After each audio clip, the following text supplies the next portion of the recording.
सदगुरुदेव की स्तुति और प्रार्थना किए।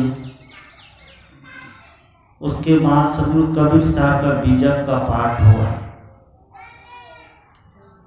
सदगुरु कबीर साहब का मूल ग्रंथ बीजक है, जो साधना परायण संत होते हैं उनके अपने ग्रंथ होते हैं।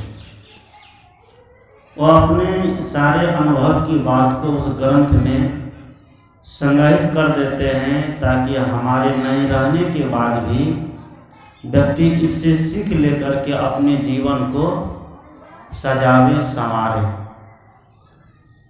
बीजक का मतलब होता है बही खाता। जैसे दुकानदार लोग बही खाता बना के रखता है। सामान जब उधार पुधार जाता है तो याद रखने के लिए उधार सामान को बही खाता में लिख लिया जाता है, ताकि भूले नहीं। उसी तरह कबीर देव ने सोचा कि दुनिया के लोग हमारे ज्ञान को, अध्यात्म को, धर्म को नहीं भूले, इसको याद रखे, तो बीजक एक बही खाता बना करके उसमें उसको उतार दिए।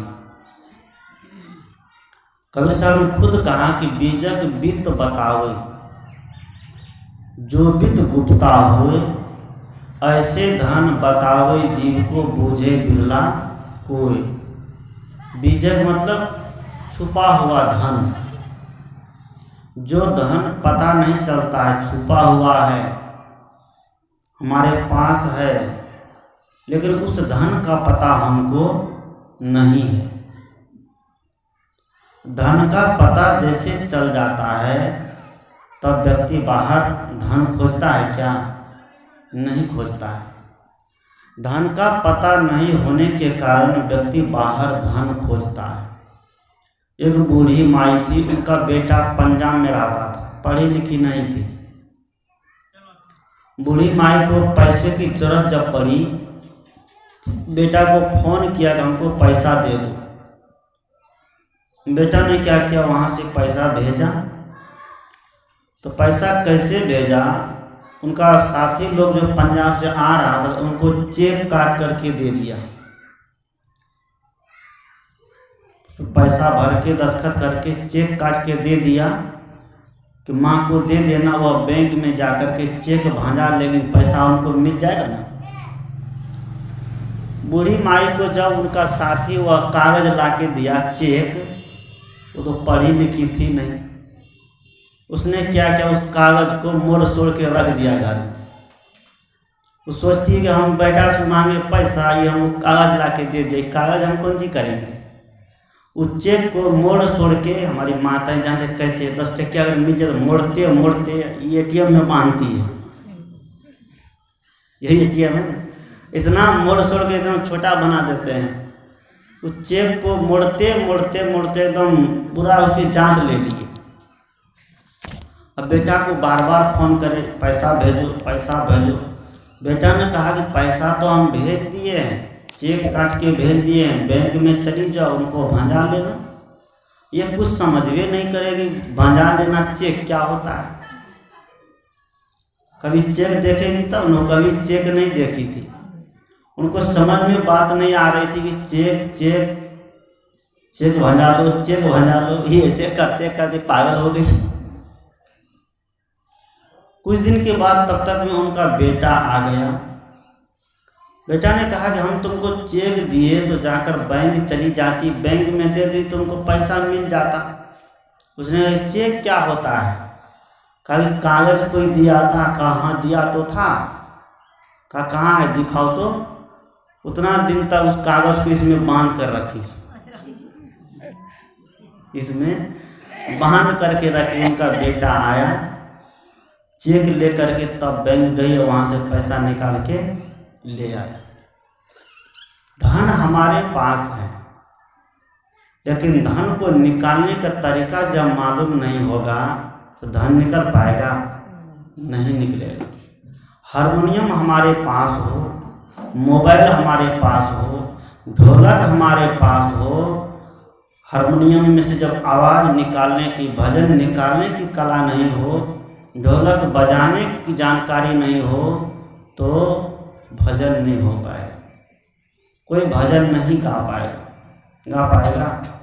इसलिए कबीरदेव कहते हैं कि बीजक का मतलब होता है गुप्त धन, छुपा हुआ धन। बाहर का धन पता चलता है, बाहर बैंक में आपको पैसे हैं, पैसे निकाल करके सुंदर मकान बना लीजिए, धन दिख गया।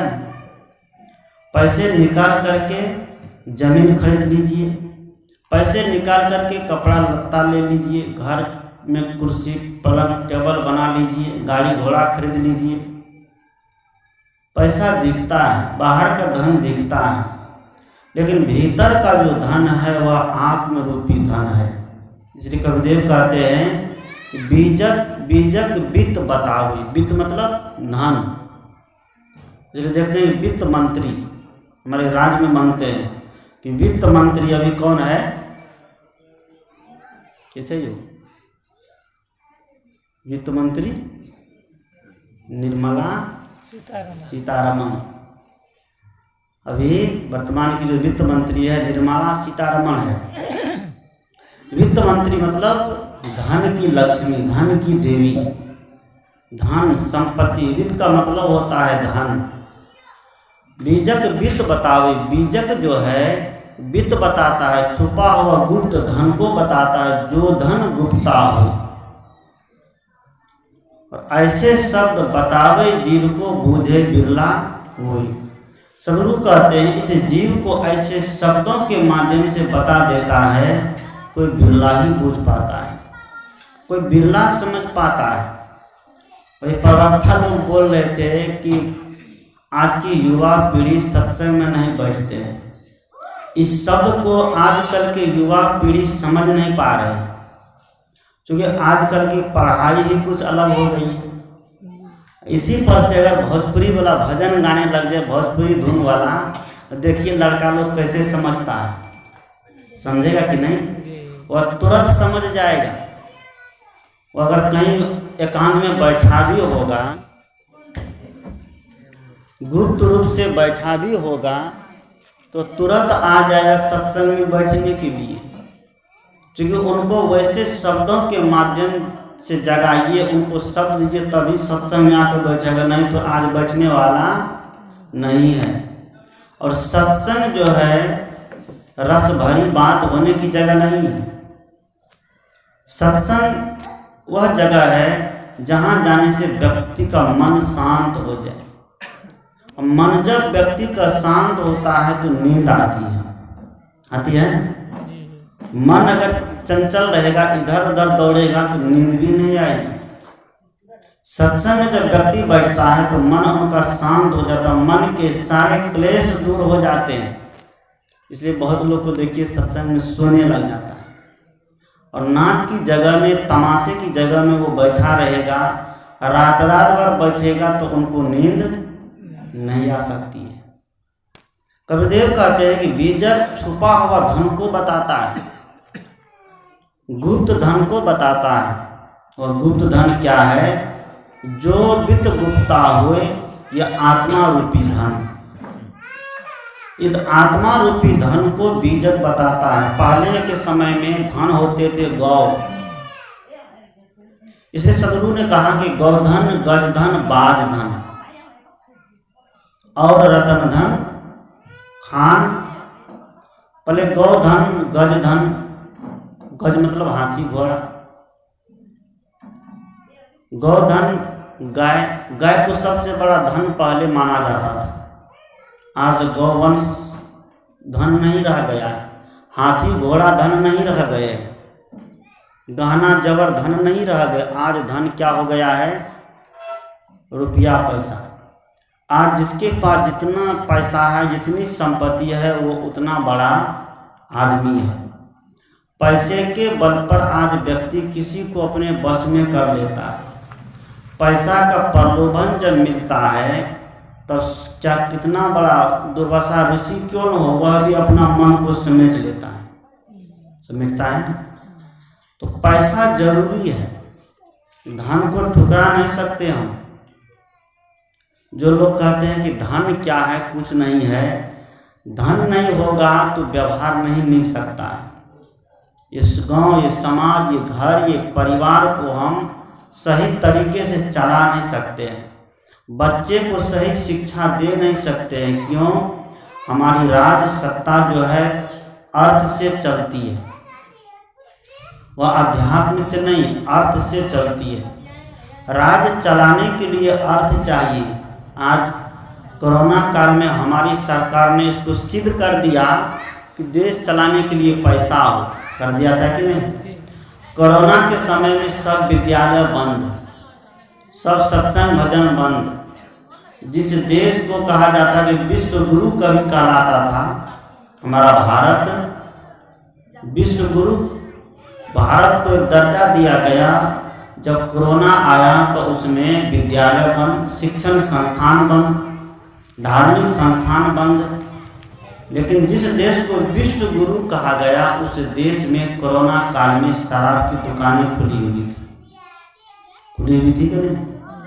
उस सरकार का अपना सिस्टम था, अगर शराब की दुकान नहीं खोलेंगे तो 1000 रुपया जो सबको देते हैं तो आएगा कहाँ से। हल्ला नहीं करियो, शांत रहियो। सरकार का अपना सिस्टम था कि 1000 रुपया जो सब लोगों को दे रहे हैं और शराब की दुकान नहीं खोलेगी तो वो आएगा कहाँ से।